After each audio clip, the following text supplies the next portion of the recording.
Bonjour. C'est moi Orson Welles. Ceci est ma maison que vous voyez derrière là. Pas mal, non? C'est français. Je me permets d'interrompre ce film parce qu'on se fout un peu de ma gueule. C'est du vol et du plagiat. J'aime pas trop les voleurs et les fils de pute.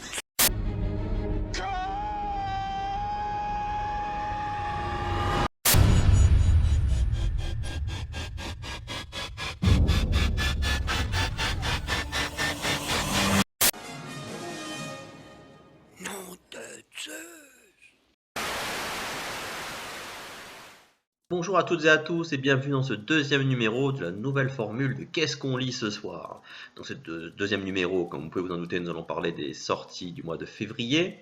Un mois beaucoup plus calme que le mois de janvier, hein. Là, il y a à peu près une dizaine de sorties. Ce qui est pas mal, que ça me permet de revenir sur certaines sorties du mois de janvier que je n'avais pas traitées, soit parce que je ne les avais pas encore lues, soit tout simplement parce que j'avais oublié d'en parler. Voilà, donc on va passer le petit jingle et après on rentre dans le vif du sujet.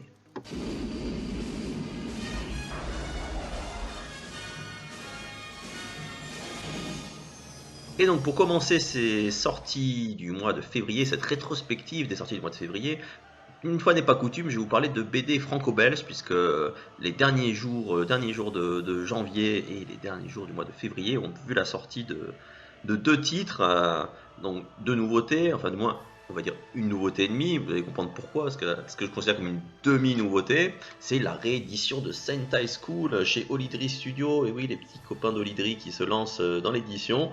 Et je suis bien content qu'ils aient commencé en rééditant Sentai School, parce que voilà, Sentai School, j'avoue que c'est une des rares BD franco-belges que j'ai pu lire, même si c'est pas du franco-belge classique, on va dire.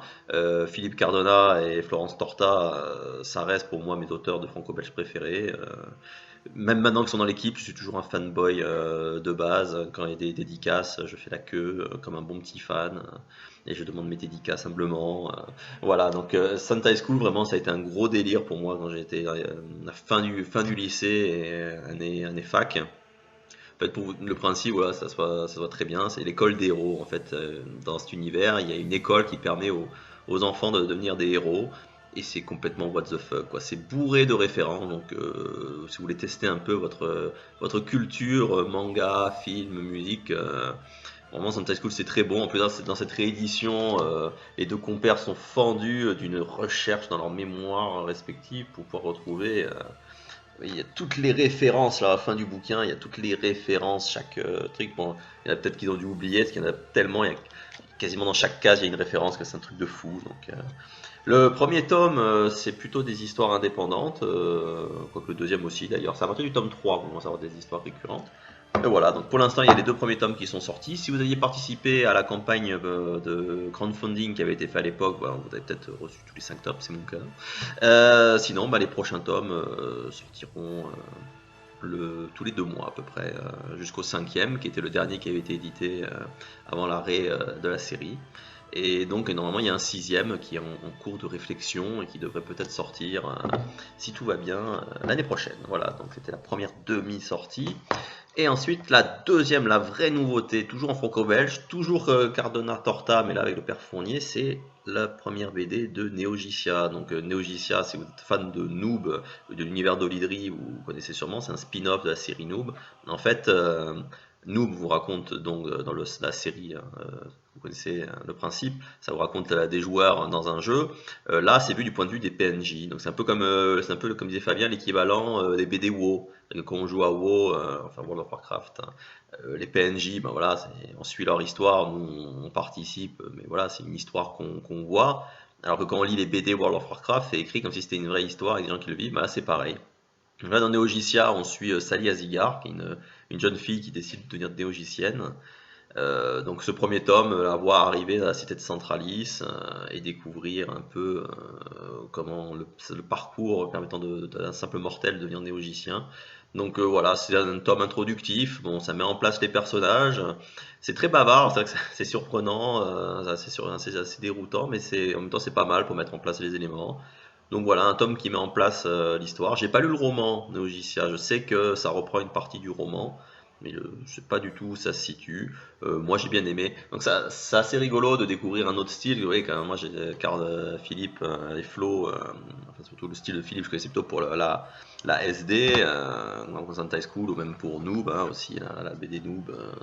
Aussi par Philippe, c'est plus du SD. Donc de le voir sur un style un peu plus sérieux, on va dire, un peu plus mature, ça fait un peu bizarre. Mais au final, ça passe bien. Le travail de coloration de Flo est toujours au top. Alors si j'ai été surpris, c'est la différence de taille. Moi, quand je l'ai acheté, j'ai pas l'habitude du franco-belge, donc j'ai pas pu voir. Coucou. Donc c'est vrai que quand on voit par rapport à la BD de nous, ben, c'est vachement plus gros. Donc c'est vrai que du coup, on profite bien du style de dessin du monsieur. Donc voilà, c'était les sorties franco-belges. Donc maintenant, on va passer au manga. Donc là, au manga, on a des nouveautés.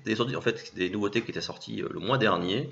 Alors pour la première nouveauté, qui est Kasane, en fait, je l'avais acheté, mais je ne l'avais pas encore lu. Donc c'est pour ça que je ne vous en avais pas parlé.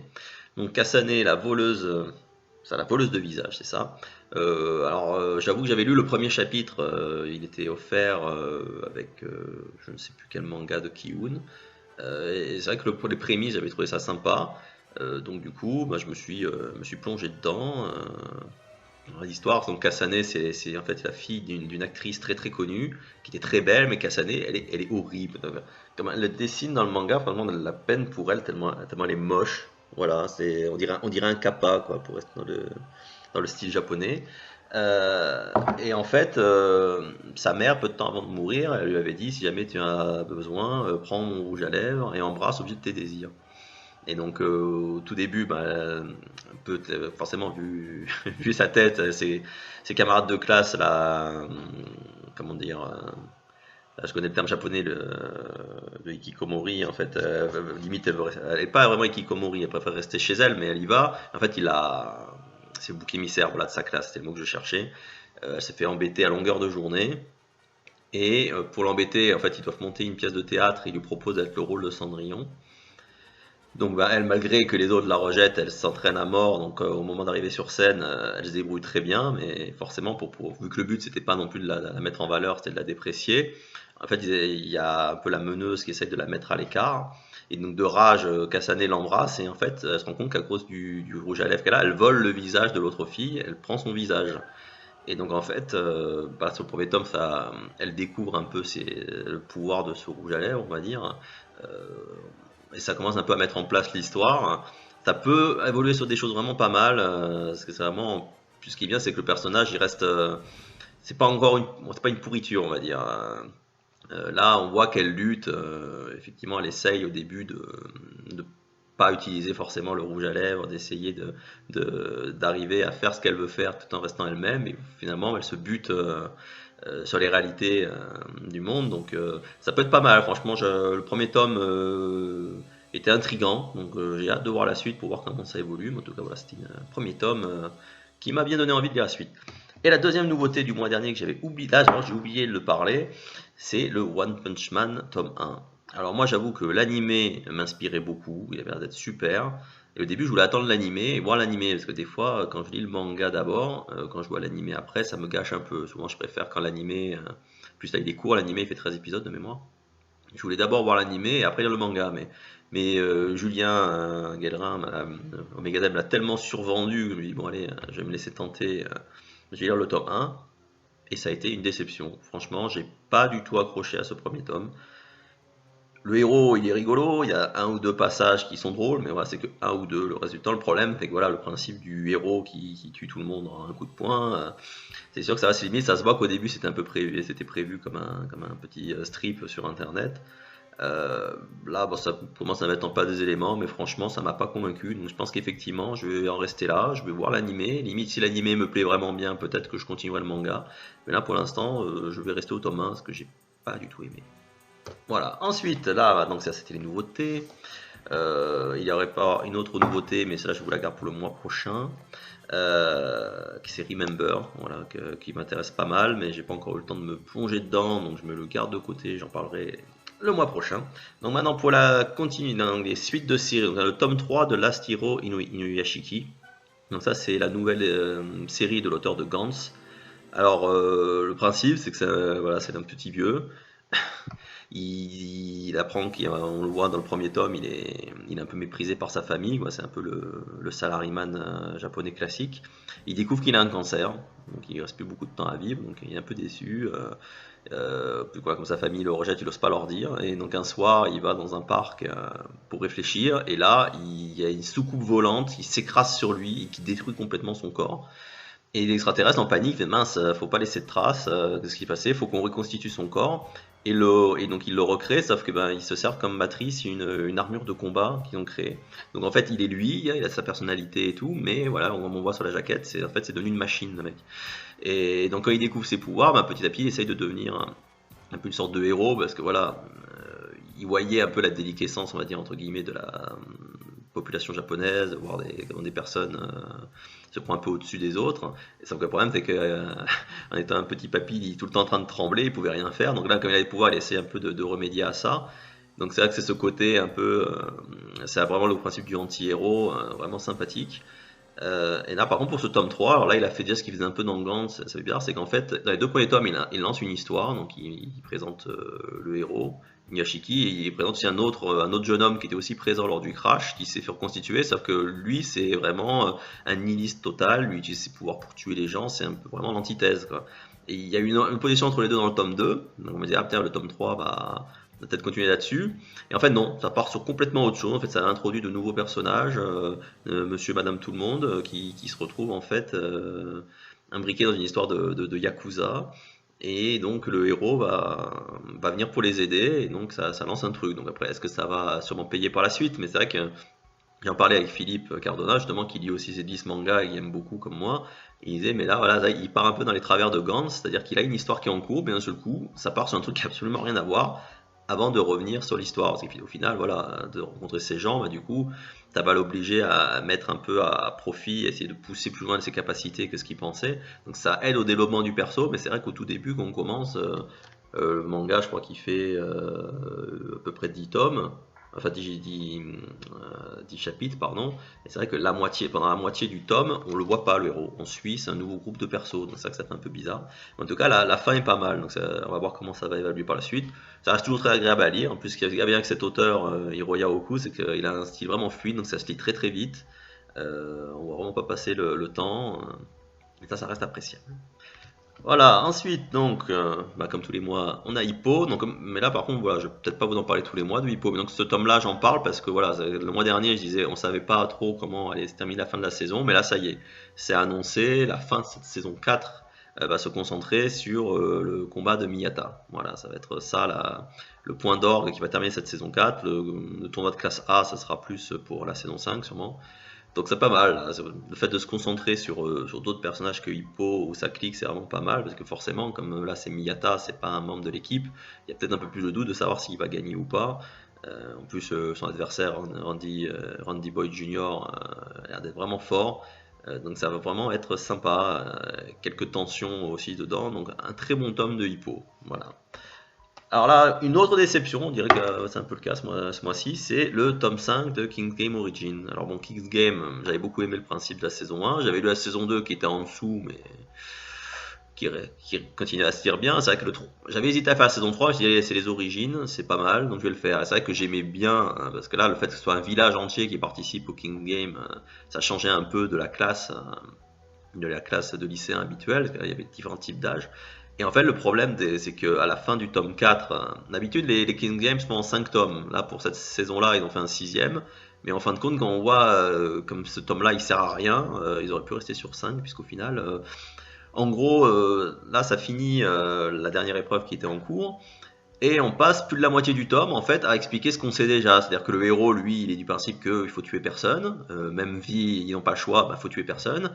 Et forcément, il est face à des personnes qui, elles, pensent que de toute façon, il faut qu'ils survivent quoi qu'il arrive. Donc, plus qu'il faut se plier aux règles du roi, il faut le faire. Et il passe quasiment un tome à parler de ça, alors que c'est déjà un sujet qui a été déjà abordé maintes et maintes fois dans les autres saisons de King Game, déjà plusieurs fois aussi dans cette saison-là, parce que forcément, hein, là, c'est un petit village, donc ils se connaissent tous depuis toujours, donc même les jeunes connaissent les vieux et inversement. Donc il en a déjà eu plusieurs fois cette discussion, et là, ça passait la moitié du tome là-dessus pour après finalement lancer le dernier jeu. Et puis voilà, surtout ce qui est gonflant, c'est que la dernière règle, la dernière partie qui a été lancée, la façon de la bloquer, elle saute aux yeux, c'est super facile.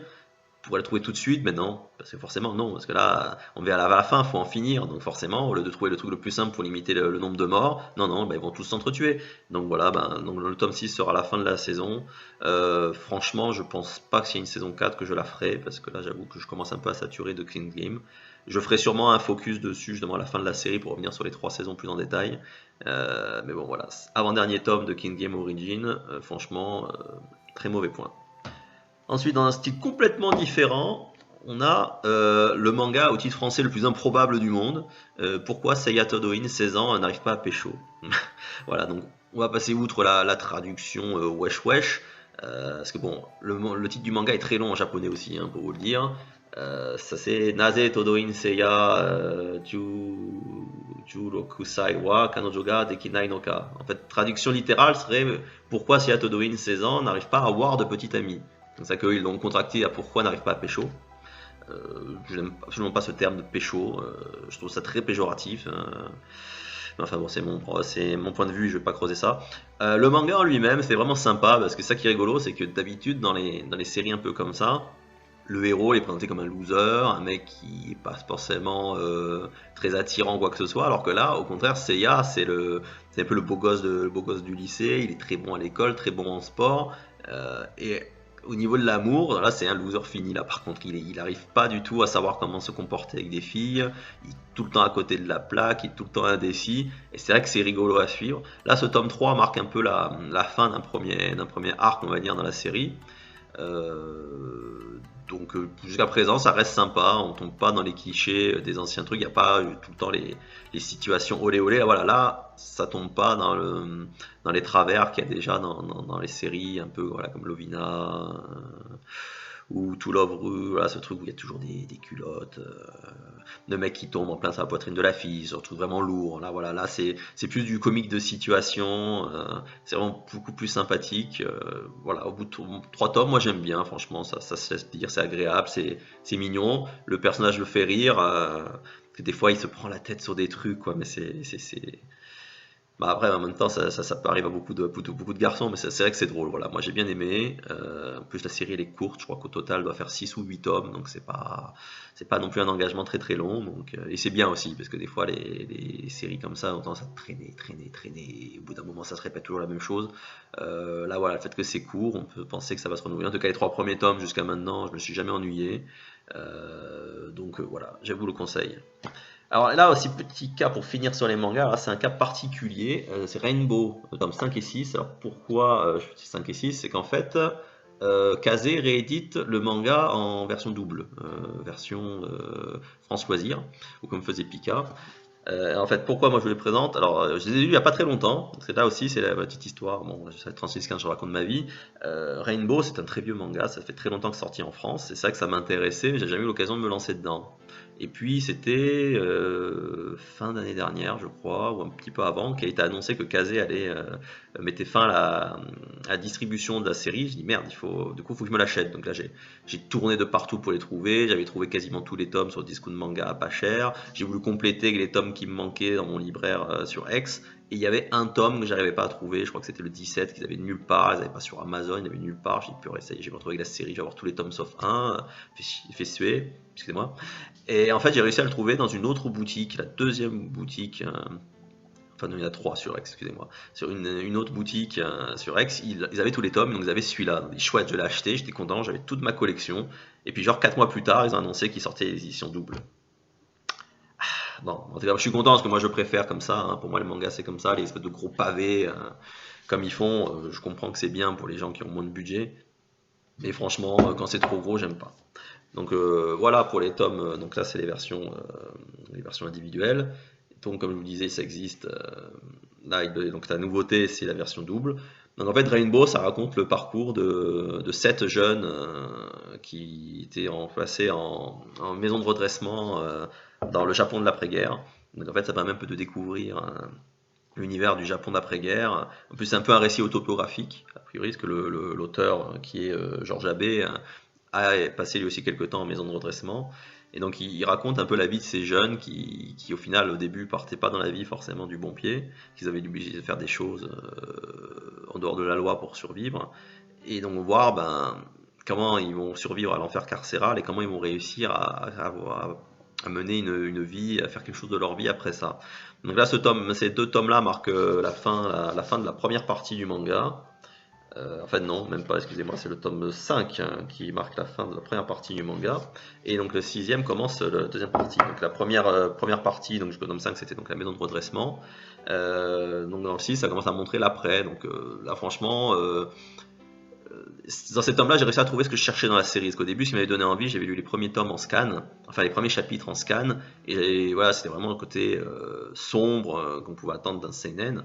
Donc c'est pour ça que je me suis acheté la série, et en fait, quand j'ai lu les premiers tomes, oui, c'était sombre, c'était des trucs dans la prison, mais ça débordait quand même beaucoup de tout ce qu'on trouve dans le shonen, c'est-à-dire, ah oui, les amis, tu vois, par exemple là, lui, ce personnage Baremoto, lui, il a toujours compté que sur lui, il n'a jamais fait confiance à personne. Voilà, à un moment, c'est ah, mais en fait, non, faut que je fasse confiance à mes amis, machin. Donc, des fois, je dis bon, allez, oh, c'est du seinen, quoi, merde, c'est pas du shonen. Donc, peut-être arrêter un peu de faire dans le niaiseux qu'on trouve souvent dans le shonen, hein, des fois. Mais voilà, là, avec cet homme-là, surtout le 5, on retombe bien plus dans du vrai côté seinen. J'ai beaucoup plus accroché. Et je pense que la deuxième partie, voilà, maintenant qu'ils sont un peu sortis du cadre carcéral et maintenant qu'ils doivent essayer de trouver leur place dans le monde, et un monde qui forcément leur fera encore moins de cadeaux que la maison de redressement, je pense que ça peut être pas mal. Donc on verra si la suite me donne raison. En tout cas, voilà, avec le changement des tomes 5 et 6, la série repart sur de bonnes bases. Donc j'ai hâte de lire la suite. Voilà, donc là on a fini avec les mangas, donc maintenant on va passer aux comics. Donc tout d'abord, pour commencer, on va parler des fins de série, parce qu'il y a eu quelques fins de série entre le mois dernier et ce mois-ci. Donc le mois dernier, on a fini Batman Eternal. Alors Batman Eternal, c'était ce qu'ils aiment bien faire d'essai de temps en temps, des séries hebdomadaires, hein, c'est-à-dire un épisode qui sort toutes les semaines.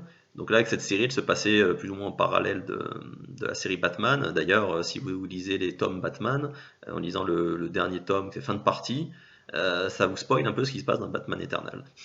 Donc en fait, le principe de départ, c'est qu'en gros, il y a quelqu'un qui a invité un peu tous les méchants à essayer de de s'emparer de Gotham, en partant d'un principe qu'ils arrivent à faire accuser Gordon d'une bavure. Et donc Gordon se retrouve en prison et c'est un nouveau commissaire qui prend sa place. Et en même temps, voilà, Batman, il subit des attaques de tous ses ennemis de tous les côtés, il essaye de découvrir qui est derrière tout ça. Donc voilà, dans ce tome-là, on a enfin le fin mot de l'histoire.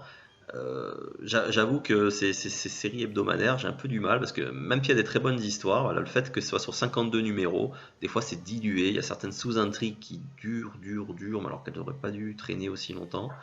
Mais là, au final, voilà, le final, c'est bien, je dis 50 fois les mêmes mots.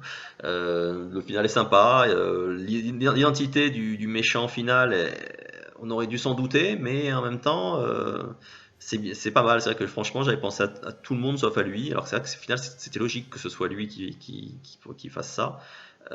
J'en dirai pas plus pour pas vous spoiler, mais en tout cas, voilà, écoutez, c'est sympa. Ça reste du bon Batman. En plus, ce qui est bien, c'est que comme du coup, il y a beaucoup à faire, ça fait intervenir toute la galerie. Donc là, on voit bien, il y a le Red Hood, il y a Tim Drake, le deuxième Robin, il y a Batgirl, il y a Catwoman. Donc aussi, cet événement de Batman Eternal, ça aura permis beaucoup de choses. Ça introduit en fait le changement qu'il y a dans la série Batman suite à la saga fin de partie.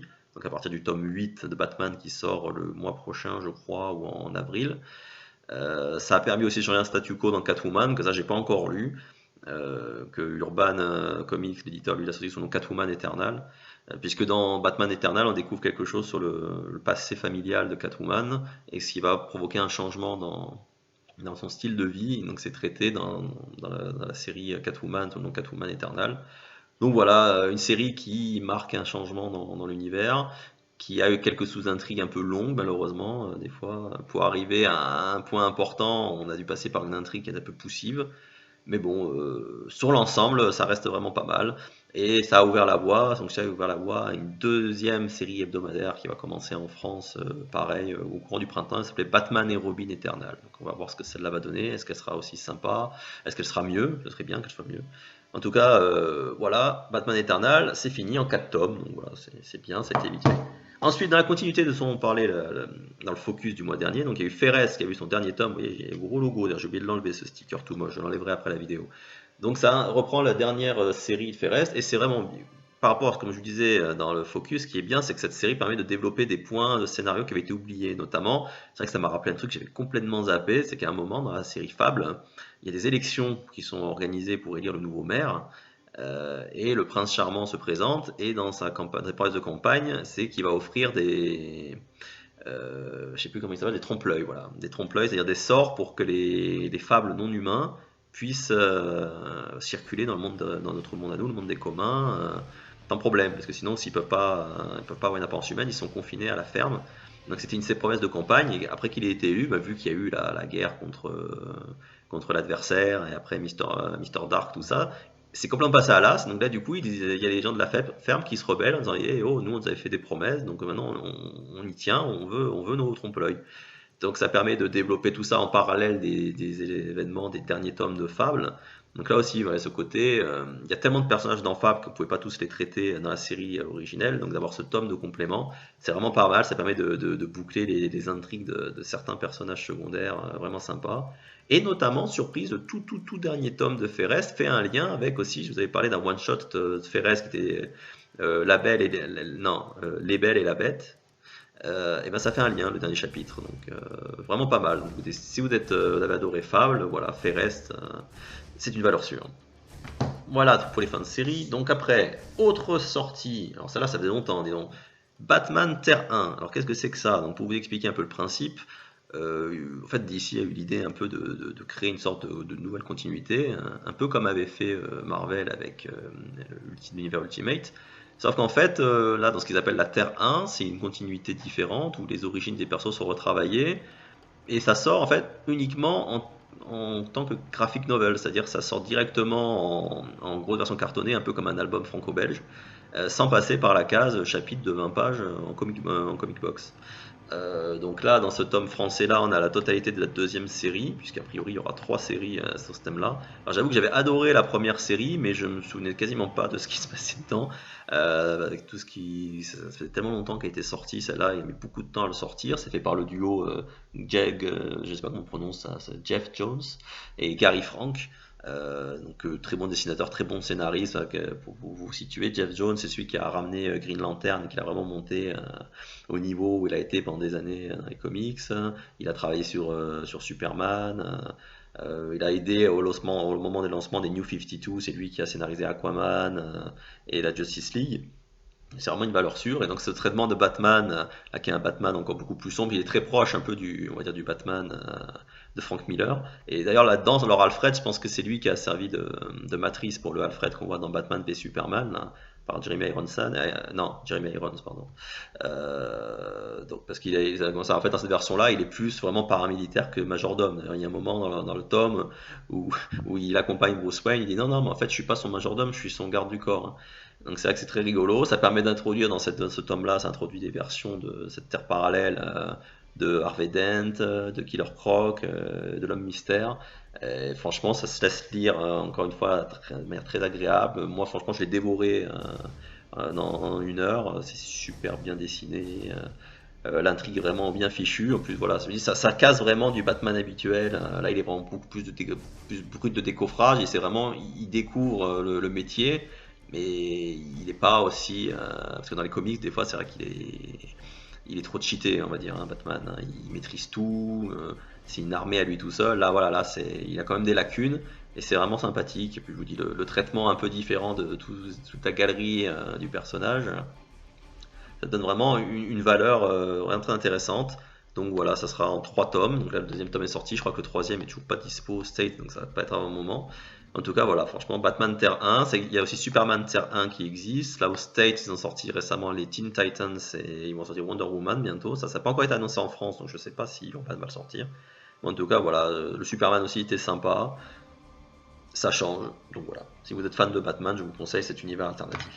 Alors là, c'est pas une série, là, c'est un artbook, voilà, pour rester. J'en ai pas peu en parler dans mon focus la dernière fois parce que je l'avais pas encore acheté. Donc en fait, là, c'est un artbook qui revient sur toutes les couvertures spécifiques faites pour Fable, parce que Dieu sait qu'il y en a eu et Dieu sait qu'il y en a eu des magnifiques. Je prends une au hasard, vous voyez, c'est superbe. En fait, ça reprend pas toute la série. Moi, je pensais que c'était un artbook sur toute la série, mais en fait, ça reprend que les 50 premiers tomes, à peu près, grosso modo. Donc, il y en a sûrement peut-être d'autres qui sortiront. Et voilà, donc si vous êtes fan des couvertures de Fable, si vous aimez bien les artbooks, ça il est pas mal, surtout qu'en plus, ils expliquent bien à chaque fois. En fait, ils montrent un peu toutes les étapes de la couverture. Donc, il y a les crayonnés, pour chaque couverture de chaque tome, et après les couvertures des tomes reliés. Donc voilà, si vous êtes fan de artbook, c'est un très bel objet. 29 € les 256 pages, bon ça reste cher, mais c'est un artbook. Donc voilà. Ensuite, on en parlait tout à l'heure de série hebdomadaire, encore une autre série hebdomadaire, le Future's End, tome 3. Alors là, par contre, cette série-là, ce qui est un peu dommage, c'est que en fait, c'est une sorte d'univers, c'est une version alternative où en fait, aux prémices de Future End, on découvre un monde dans 30 ans par rapport au New 52 actuel. Et ce monde est démoné par l'œil, qui est une sorte de satellite qui a été créé par Batman et Mister Terrific. Et en fait, il a transformé en robot toute la population de la Terre. Il n'y a que certains héros qui essayent encore de lutter, mais c'est une peine perdue. Et en fait, Batman décide d'utiliser le voyage dans le temps pour empêcher la création de l'œil, empêcher tout ça. Donc il envoie dans le passé Terry McGinnis, donc, qui est bien connu pour les fans de dessins animés comme étant le Batman de Batman la relève. Et il l'envoie dans le passé, sauf qu'en fait il y a un problème, et quand il part, il arrive en fait 5 ans après la création de l'œil. Donc il est obligé de retrouver l'œil pour essayer de l'arrêter. Alors là aussi, comme je disais, le problème, c'est qu'il y a beaucoup de sous-intrigues différentes, là aussi, pour pouvoir remplir un peu le côté hebdomadaire. Mais par contre, voilà, arrivé au tome 3, là, ce qui est bien, c'est que là, toutes les différentes histoires se recoupent là pour un final vraiment explosif. Donc là, ce qui est bien, c'est que dans ce tome 3, on termine pas mal d'intrigues et on recentre plus sur les deux ou trois dernières grosses intrigues qui vont boucler vraiment la série. Et donc là, c'est bien mené. Voilà, c'est vrai que Batman Eternal, comme je dis tout à l'heure, des fois, il y a certaines intrigues qui durent. Alors, au final, on voit pas trop quel est le but final et quel est le lien de cause à effet avec l'histoire principale. Là, tout se recoupe. Et donc, ce qui a été bien pour moi, c'est que j'avais lu le tome 1, j'avais bien aimé, mais sans plus. Et quand j'ai acheté le tome 2, j'avais tellement de trucs à lire. En plus, voilà, comme il y a 12 chapitres d'un coup, c'est quand même un gros pavé. J'avais pas eu le temps de le lire tout de suite, le tome 2. Et en fait, j'ai eu peu de temps avant de lire le tome 3. Donc, du coup, je me suis quasiment enchaîné les deux d'affilée. Donc, c'était bien parce que j'avais tout encore bien en tête. Et j'ai pu vraiment bien en profiter. Donc, c'est ça que la série, elle est en 4 tomes. Là aussi, le tome 4, il sort vers le mois de mai, il me semble. Donc, ça peut valoir le coup éventuellement de lire tout d'un bloc. C'est quand même pas plus mal. Mais ce qui est dommage, c'est comme c'est un futur alternatif. Il y a de fortes chances qu'en fait ça n'ait jamais vraiment de répercussions sur la suite. Et en plus, ça repose aussi beaucoup sur une série qui n'a pas encore été sortie en France, qui va bientôt arriver elle aussi, donc qui va être publiée dans la série, la collection Earth 2. Et en fait, c'était une série en fait Earth 2 qui parlait d'une autre terre parallèle où étaient les héros de la Justice Society of America. Pour ceux qui connaissent un peu, c'était les super-héros des années 50, on va dire. C'était le Green Lantern et le Flash de cette époque-là. Et dans l'univers des New 52, ils l'ont mis sur une terre à part, qui était Earth 2. Donc il y avait une histoire tout autour qui était publiée à l'époque dans Justice League Saga, et même dans DC Saga avant. Et en fait, la série a été reprise au kiosque, elle continue en librairie. Et en fait, à la fin de cette série, ils ont publié en parallèle une autre série hebdomadaire. Et oui, encore, à un moment, il y en avait 3 en parallèle de séries hebdomadaires d'ici, qui s'appelait Earth 2 World's End. Et ça marquait en fait la fin de cet univers. Et dans Future End, ils font référence au fait à une grande guerre qu'il y a eu sur la Terre 2 entre les héros de Terre 2 et les armées de Darkseid. Et que pour échapper à cette guerre, ils s'enfuient vers la Terre habituelle des héros, donc la Terre 0, pour y trouver refuge. Donc en fait, ils font référence à tout ça, sauf qu'on l'a pas encore vu dans Earth 2. Donc ça qui est dommage, c'est que ça parle d'événements qu'on n'a pas vus, donc là aussi, est-ce que ça va vraiment se passer comme ça, ou est-ce que c'est comme c'est un univers alternatif, ça va tomber à plat. Donc ça qui est un peu dommage, c'est qu'on nous laisse miroiter un truc qui sans doute n'aura jamais aucun effet. Donc après, si vous n'êtes pas fan de la continuité, vous voulez lire une histoire à part, voilà, ça peut être pas mal, ça mixe vraiment beaucoup de personnages, ça met en avant certains personnages secondaires comme Firestorm de manière intéressante. Donc après, il faut voir si vous voulez un peu d'être fan de la continuité, ça va pas vous apporter grand chose. Après, en tant que fan de séries un peu indépendantes, alternatives, ça peut être pas mal. Maintenant, on va voir si le dernier tome conclut. Ce qui est dommage, c'est qu'au début, ça portait sur voilà, une menace originale. Et là, de plus en plus, comme c'est en train de s'orienter, le gros méchant final, ça va être un méchant bien connu. Je vais pas vous dire qui pour pas spoiler, mais bon, c'est assez évident à la lecture des tomes 2 et 3. On va deviner comment tout ça va se terminer. Donc voilà, c'est dommage, ça aurait pu être pas mal. C'est juste moyen. Ensuite, nous avons le tome 11 du Marvel Saga, mais bon, ce qui est plus important, c'est la série qui est dedans, c'est The Punisher. Alors ça, c'était c'est la dernière série en date, juste avant Secret Wars, qui là, vous voyez, Frank Castle, là, on avait eu Daredevil qui avait quitté New York pour aller à San Francisco, je crois, de mémoire, ou Los Angeles. Et ben là, c'est pareil, on a Frank Castle qui va un peu se mettre au vert et qui va en Californie. Donc bon, ça reste du Punisher. Ça vaut pas les Punisher de Garth Ennis, ou que ce soit dans la collection Marvel Knight ou dans la collection Max. Mais après voilà, si on aime bien Frank Castle, ça reste tout à fait agréable. Et c'est l'avant-dernier tome, puisque le dernier il va sortir le 19 avril, on est dans l'intérieur. Et ça contiendra donc la fin de cette histoire, et plus des épisodes Last Days qui font le précurseur de Secret Wars. Donc bon, si vous êtes fan du Punisher, ça continue sur un petit bonhomme de chemin, mais voilà, c'est pas du grand Punisher. Donc si vous aimez ça en plus, allez plutôt lire les versions librairie de Garth Ennis, ça c'est du très très bon. Puisque nous en parlions, nous allons conclure ce petit tour d'horizon des sorties avant le focus avec donc le fameux crossover du moment, Secret Wars. Donc bah, le tome 2 commence à bien rentrer dans le cœur des choses, hein, après le premier tome qui mettait en place des éléments. Là, l'histoire commence à bouger, on commence à avoir les premiers trublions qui apparaissent dans le mix, et ça laisse présager de très très bonnes choses. Voilà, franchement, ça c'est un très bon crossover. Après Axis, que j'ai trouvé très mauvais, après Original Sin, qui partait d'un bon principe, mais qui au final aurait mieux fait d'être dans son coin, une histoire comme ça, plutôt que d'avoir vraiment voulu l'imposer. On retrouve voilà, du très bon crossover. Hickman, il gère très bien son histoire. On ne sait vraiment pas où tout ça va nous mener, où tout ça va se conclure. Donc voilà, on est à peu près à la moitié de l'histoire. Et ça reste toujours aussi prenant. Donc franchement, Secret Wars, je vous conseille à 100%. Et donc, comme je vous avais dit le mois dernier, le seul autre magazine que je lis, Ultimate End. Donc voilà, là, ce tome 2, ça continue. Hein, ça fait que continuer ce que je vous disais. Ultimate End, bon, c'est bien, mais pas top.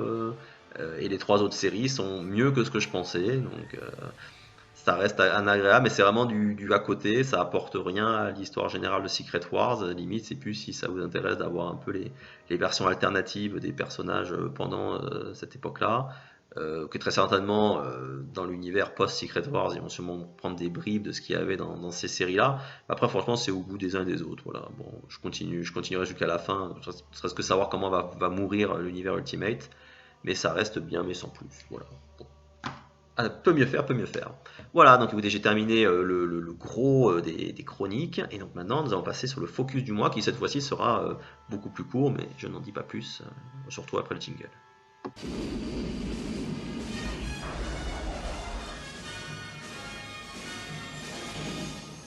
Et nous voici donc arrivés dans cette dernière partie d'émission avec le focus. Et aujourd'hui, alors je vais faire un focus pas sur une série fleuve comme la dernière fois avec Fable, mais plutôt sur un petit titre qui est passé un peu inaperçu en France. J'ai nommé Akaiju. Oula, j'ai un sale reflet là, voilà, on voit mieux. Akaiju. Donc qu'est-ce que Akaiju? Alors en fait, pour vous expliquer un peu le départ du manga, au début ça ressemble un peu à un manga lycéen classique. On a Akira et Eiji, son meilleur ami. Ils font tous les deux du basket. Et là, il y a Eiji qui propose à son copain de faire un sort de petit duel au basket pour enfin décider qui aura le droit de déclarer sa flamme à leur ami d'enfance Miku, qui a quitté la ville de Tachikawa où ça se passe pour aller à Tokyo, qui doit revenir là dans le cadre d'un voyage de classe dans la ville. Ils veulent se déclarer et juste quand ils commencent leur duel de basket, il y a un tremblement de terre qui a lieu. Akira se fait assommer et quand il se réveille, le djinn autour de lui est détruit. Et Eiji a disparu, il n'a laissé derrière lui que un bras sanguinolent. Oh mon Dieu, donc du coup il se demande un peu ce qui s'est passé, et en fait en sortant du dîner il se rend compte que Tachikawa était envahi par des monstres anthropophages plus glauques que les uns que les autres. Donc là vous en voyez un sur le tome 1. Après si vous prenez les différents tomes de la série, à chaque fois vous engrainez ces magnifiques petites bestioles qui ont envahi la ville. Voilà, donc bon, vous avez compris, hein, c'est une histoire un peu, c'est un survival, hein, c'est des gens, on va dire classiques, Monsieur Tout le Monde qui se retrouve embringué dans une histoire complètement folle avec des monstres de partout qui doivent absolument survivre malgré tout. Donc ça enchaîne les carnages, on va dire, ce qui est un peu l'intérêt de ce genre de titre, on va dire.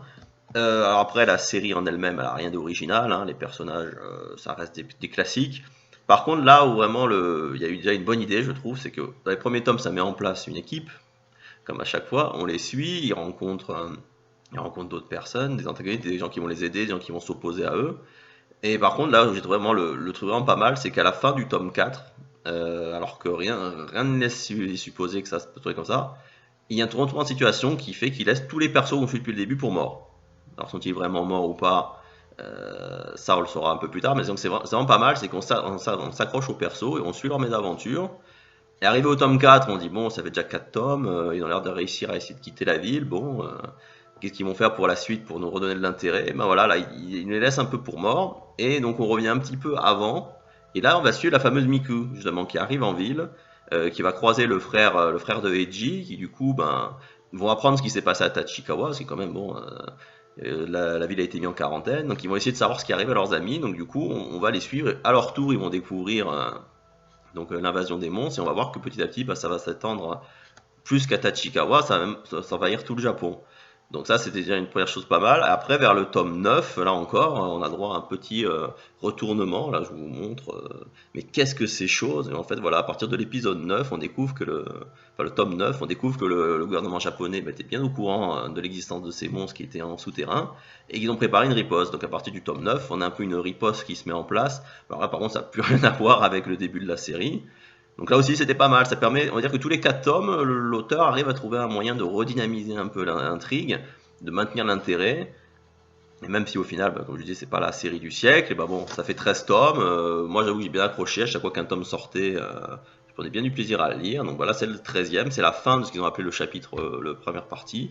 Il y a une deuxième partie qui a commencé à être publiée au Japon. Je sais pas du tout où il retourne. À mon avis, on l'aura pas en France, puisque, a priori, le manga n'a pas du tout marché. Et donc bah, c'est édité chez Tonkam, mais bon, Tonkam, ça reste un petit éditeur, ça n'a pas marché, je pense pas qu'ils vont retenter l'expérience pour la suite. Donc voilà, une série sympathique, qui est agréable à lire. Bon, j'avoue que le dernier tome, là, il est un peu what the fuck, hein. Ça n'a vraiment plus rien à voir comment ça se termine, ça devient vraiment du truc un peu du combat, on dirait un peu Guyver, je dirais, pour faire un comparatif pour les plus anciens. Donc après, que la conclusion est un peu dommage, comment ça tourne, mais bon, ça sent qu'il préparait un peu une ouverture pour la suite. C'est une fin plutôt ouverte, mais c'est vrai que ce qui est pas mal, c'est que ça reste un peu dans la continuité du reste, c'est que c'est pas la fin ultra positive, quoi. C'est pas les héros ont gagné, c'est pas un peu comme Gantz, où à la fin de Gantz, ça y est, ils ont repoussé l'invasion, la Terre est sauvée, c'est formidable. Là, ça veut dire que c'est un peu plus nihiliste et dépressif, ce qui est pas mal aussi de prendre ce genre de parti pris, parce que c'est vrai que souvent ils aiment bien finir sur un happy end, bah là c'est pas le cas. Donc voilà, écoute, à l'occasion, moi je vous le conseille, ça a été une lecture agréable. Donc si je devais lui mettre une note, je lui mettrais 6,5, parce que voilà, c'est pas un manga exceptionnel, mais il est un peu mieux que la moyenne, quoi. C'est un bon moment de lecture. Donc voilà, c'est fini en 13 tomes, en plus ça a le mérite de pas être trop long, donc voilà, donc si vous avez l'occasion, je vous conseille d'y jeter un œil, si vous aimez bien un peu ce type d'histoire de monstre, c'est assez sympathique. Voilà, bah écoutez, j'espère que ce nouveau volet de Qu'est-ce qu'on lit ce soir, hein, version longue, vous a plu. Et n'hésitez pas à laisser vos commentaires en dessous de la vidéo sur Facebook, toujours pour me proposer des titres. Je suis toujours friand de nouvelles lectures. En plus, comme je vous le disais, comme je lis moins de comics, j'aurai un peu plus de temps pour lire d'autres choses. Donc, même en comics, hein, je suis pas contre les comics. Hein, c'est pas parce que j'ai mis entre parenthèses les super-héros que ça veut dire que je vais arrêter. Hein. J'ai encore plein de séries. Vertigo ou autres en cours, donc les comics j'aime toujours ça, donc n'hésitez pas. Voilà, bah écoutez, je vous donne rendez-vous le mois prochain pour la chronique des sorties du mois de mars, et d'ici là, bonne lecture à tous.